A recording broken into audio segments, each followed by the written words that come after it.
Hora dessa nossa parceria exclusiva com o Bom Dia Mercado. O Theo Takar já está aqui comigo para trazer quais são os destaques aí todos da agenda da Rosa Escala hoje, meu querido. Bom dia para você. Bom dia, Débora. Hoje é dia de super quinta, Débora. Acho que essa é até novidade para você, né? Mas se você for olhar aí a quantidade de indicadores e eventos que teremos nesse penúltimo dia de julho, você vai entender aí por que que o dia está tão agitado para os mercados. Vamos começar falando da agenda lá na Europa. Já tivemos agora há pouco a decisão de política monetária do Reino Unido. O Banco da Inglaterra, o BOE, né, manteve os juros por lá em 3,75% ao ano, conforme esperado pelos economistas, mas com placar dividido, né, de 6 votos contra 3 membros aí que queriam uma alta de 0,25 ponto percentual do juro inglês já na reunião de hoje. O mercado vai acompanhar daqui a pouco a entrevista coletiva do Andrew Bailey para avaliar aí eventuais mudanças no tom do presidente do BC inglês, diante aí dessas preocupações com a nova disparada do petróleo ontem. Ainda na Europa, também já saiu agora cedo a leitura preliminar do PIB do segundo trimestre na zona do euro, que cresceu 0,4% em relação ao trimestre anterior e superou a expectativa dos economistas, que era de uma alta de 0,2%. Na comparação anual, o crescimento da zona do euro foi de 1%. Nos Estados Unidos, o principal destaque da agenda hoje será o índice de preço de gastos com consumo, o PCI de junho, né? Que é a medida de inflação preferida do Fed e o primeiro grande teste aí para as expectativas da política monetária americana depois da decisão de ontem. O PCI ele vai sair às 9h30 da manhã, pelo horário de Brasília, e a projeção do mercado é de uma queda de 0,1% no índice cheio na comparação mensal e desaceleração de 4,1% para 3,6% na comparação anual. Já o núcleo do PCI ele deve subir 0,2% no mês e reduzir a variação anual de 3,4% para 3,3%. No mesmo horário, 9h30 da manhã, será divulgada a leitura preliminar do PIB americano no segundo trimestre. A expectativa é de uma alta anualizada de 2,3%. E claro, os investidores ainda repercutem, né, a decisão de ontem do Fed, né, que acabou produzindo aí duas leituras diferentes para o mercado. De um lado, o comunicado e o placar da votação reforçaram a percepção de que o Banco Central americano continua preocupado com a inflação. De outro, a coletiva do Kevin Warsh acabou aliviando parte dessa impressão. A manutenção dos juros aí na faixa de 3,5% a 3,75% veio acompanhada aí de uma maior dissidência desde 2016, né, com 3 membros, a Beth Hammack, o Neil Kashkari e a Lori Logan, defendendo aí uma alta imediata de 0,25 ponto percentual no juro americano.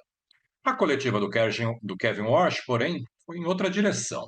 Embora ele tenha afirmado que o Fed não hesitará em agir, né, se os preços permanecerem elevados, o presidente do Fed evitou sinalizar aí qualquer decisão antecipada para o mês de setembro.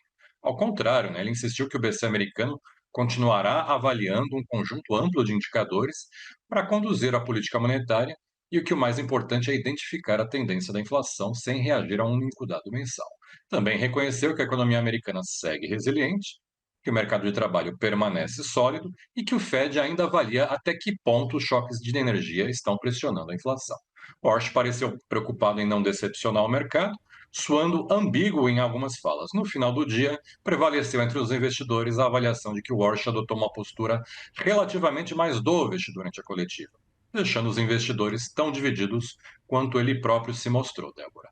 É isso. Bom, e Theo, além da agenda de indicadores, a safra de balanços, hein, também está bastante agitada. Conta pra gente o que o mercado deve ficar de olho. Pois é, né? A escalada da guerra no Oriente Médio vai pegar essa temporada de balanços bem no auge, né? A temporada do segundo trimestre hoje tem como destaque as Big Techs, né? Estão dividindo as atenções lá em Wall Street. Hoje é dia de repercutir os balanços que saíram ontem à noite da Meta e da Microsoft. As ações da Meta caíram mais de 7% no after hours depois do balanço, apesar da dona do Facebook, WhatsApp e Instagram ter apresentado aí receita acima do esperado. Mas o lucro decepcionou e, para piorar, a empresa elevou a projeção de investimento em infraestrutura de inteligência artificial neste ano, aumentando aí as preocupações do mercado com o ritmo de expansão desses gastos. Já a Microsoft subiu quase 9% ontem à noite, reforçando aí o otimismo com inteligência artificial ao superar as estimativas de receita que foram impulsionadas pelo crescimento da computação em nuvem e do serviço Azure, que ultrapassou aí 100 bilhões de dólares em receita anual pela primeira vez. Ainda no After Hours, né, as ações da Qualcomm caíram quase 5% após a empresa apresentar lucro e receita abaixo das expectativas, atribuindo o desempenho ao aumento dos custos de memória e outros insumos, embora tenha reafirmado aí a estratégia de repassar parte dessas pressões dos preços dos seus produtos. Hoje temos mais duas magníficas divulgando resultados, né? Teremos a Amazon e a Apple, ambas após o fechamento do mercado em Nova York. E aqui no Brasil, a grande expectativa é para o balanço da Vale, que também será divulgado após o fechamento do mercado. Também de noite teremos os balanços da Multiplan e da EcoRodovias. E agora cedo saem os resultados da Uzi Minas e da Ambev antes da abertura da bolsa, Débora. É isso. Então, faltou mais alguma coisa aí para a agenda dessa super quinta? Ou se faltou falar da agenda de indicadores aqui no Brasil, que também está bombando hoje, né? Por isso teremos essa super quinta. Agora há pouco saiu o IGPM, né, também conhecido como a inflação do aluguel, né, que registrou deflação, ou seja, queda de 1,16% em julho, maior que o recuo de 1,03% esperado pelos economistas, depois de marcar em junho também uma queda de 0,5%. O índice acumula no ano alta de 2,08% e avança 2,76% em 12 meses.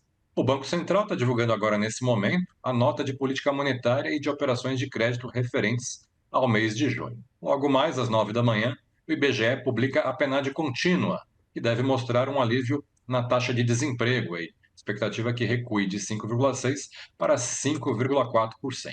Lembrando que ontem, né, tivemos a antecipação da divulgação do CAGED pelo Ministério do Trabalho e que mostrou criação de 145,2 mil vagas formais de empregos em junho, acima da expectativa do mercado, que era de 97 mil postos de trabalho, mas ficou inferior ao resultado de junho do ano passado e também foi o menor resultado para o mês desde 2020.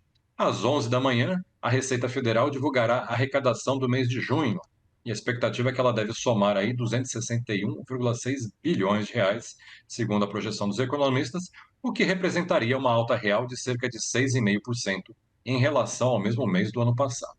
Às 2h30 da tarde, o Tesouro apresenta o resultado primário do governo central em junho, cuja expectativa é de um déficit de 47,2 bilhões de reais. E por fim, o presidente do Banco Central, Gabriel Galípolo, vai participar às 3 da tarde da reunião mensal do Conselho Monetário Nacional, o CMN, Débora.